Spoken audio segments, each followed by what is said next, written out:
dead, didn't you? In hibernation, not dead. Yes, we've been hibernating. We've been busy. That's everybody's excuse. Yeah, but for everything. But we have a legit reason. We actually have a legit reason, and apologies if I sound like I'm very far away, because this is the legit reason. Gone is. We have a beautiful addition to our family. That's right. Yeah. So right now I'm around a meter away from the microphone, and it's because I am bouncing our beautiful baby daughter Fiona. Yeah, she's very precious. She's 12 weeks old tomorrow. Yeah. We had the most beautiful, amazing water birth, and she has been the sweetest little bundle of joy. She's just a smiley little angel, and we love her so much. Yeah. But yeah, she keeps us busy, so you know. Yeah, so please excuse us for the updates or lack thereof. Lack thereof, yeah. Lack thereof. But our baby Fiona, her nickname is Little Lamington. She is, she's a Taurus. She likes boobies and she likes bounces, and she has brown hair and the cutest little fingers and toes, and yeah, we just love her so much. Yeah, and just like how she is emerging into a beautiful little lady, we too will emerge from this winter once the 2019-2020 season kicks off in roughly 6 weeks now. Yeah, so we're all wintered down at the moment, so it's not like there's too much happening, but we thought we'd just kind of briefly talk about wintering. That was a crazy time in our lives because Fiona was due. We had to move house. We also had to move our hives. Yeah. Yeah, it was crazy. So we moved 2 weeks before she was born, and then you were trying to move all the hives like in between that time. Yes. And I couldn't help with the move because I was super pregnant. I couldn't help with anything. So Willie was an absolute powerhouse, and he just slayed all that work. Yeah, so because it doesn't snow in Melbourne, I decided to run some informal science on our hives, and there's different testimonial evidence, like different, anecdotal stories from different beekeepers which have come across, and there's a debate as to how many boxes should you condense your hives to over winter. And I've got some which are 2 boxes and some which are 3 boxes, and I'd love to see how it goes. So what's the argument for either one? Awesome. So the argument for 2 boxes is the tighter it is, the more warmth there is, and therefore it's easier for them to last over winter. The argument for 3 boxes is over winter they still do housekeeping anyway, so everything's going to be kept clean. So when you have to introduce the 3rd box, that throws off the balance when the brood nest expands. The fact that they're already familiar with 3 boxes, say coming into winter, it means that they know where everything is, so they can just like go. The other argument for it, I think that all started because they say a beehive in the hollow of a tree. The tree doesn't expand in height. Yeah, that's right. As the bees require it.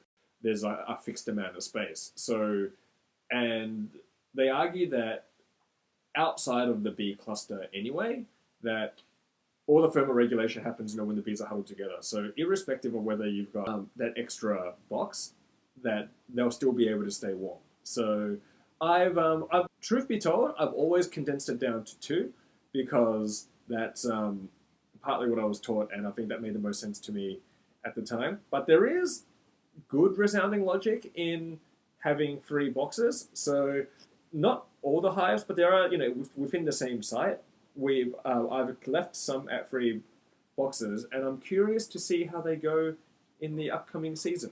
Well, I hope that they all do well and that everybody's alive. Well, at least that the hives are still functioning. Yeah. But I've noticed we've had a very warm winter, and as I take our baby out for a walk, I have noticed... Both babies. Yeah, both babies. We've got Tinyon here as well. I have seen foragers out, and it's a problem. It's very unsettling. Yeah, because this is what, the problem is. They go, ooh, it's warm, I guess it's time to wake up. And then they go out and look for food, and they can't even find enough food to have energy to get back. And that's troubling. Yeah, it just sucks a lot of... I've definitely noticed that as well. Like, when... Because we have a little plot at a community garden, which, we should... which we've talked about in previous episodes before. We have some hives there. And there's a lot of activity at the entrance, on the warmer days. And it's a little disconcerting because there isn't a lot in bloom at the moment. So it's definitely taxing on the resources of the colony. But global warming is fake news, Willie. Yeah, because correlation doesn't mean causation. Oh, God. Okay, quick backstory. My dad's never going to listen to this. He's a bit of a conservative type, and he's a climate change denier. Well, he won't straight out say he's a denier. He says he's a skeptic, and he thinks it's really edgy.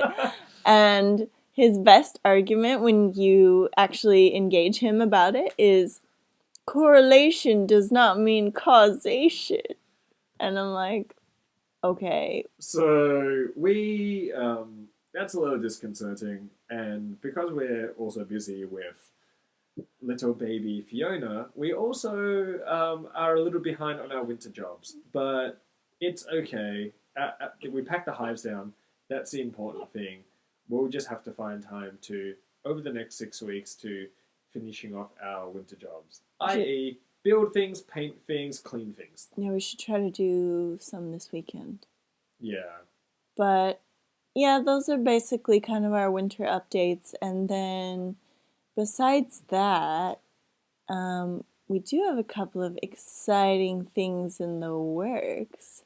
Yeah. One is, I'm just going to spill the beans, that we are now the owners of bumblebearfarms.com.au. Yes, we have the domain. We're grown-ups, Willie. Yeah. We're doing grown-up things. So that's that's a long time coming because we're probably a bit spread out in where we upload content and stuff like that. So Sarah is going to try and crack down on being NetWiz. And I gotta figure out this WordPress thing. I'm probably going to just look for pre-made code. No, I'm just kidding. I won't do that. I'm gonna figure it out, okay? And then we're gonna get that slapped together, and then we can put the podcast on there. Yeah, and all our other, I guess, ways to get hold of us. Yeah. Our email address, obviously, which is bumblebearfarms@gmail.com. Yeah.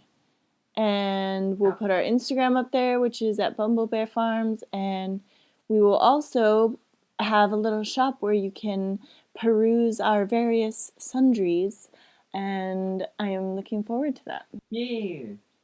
And we do have something else that's happening. Well, I don't want to be disappointed, so I'm just going to temper expectations now. But when it's all done and dusted, or if it goes where I hope it goes, expect an announcement. Watch this space. Yeah. Well, we'll talk about it either way, I think, but yeah. But in the meantime, yeah, we're not dead, even though we're dead tired.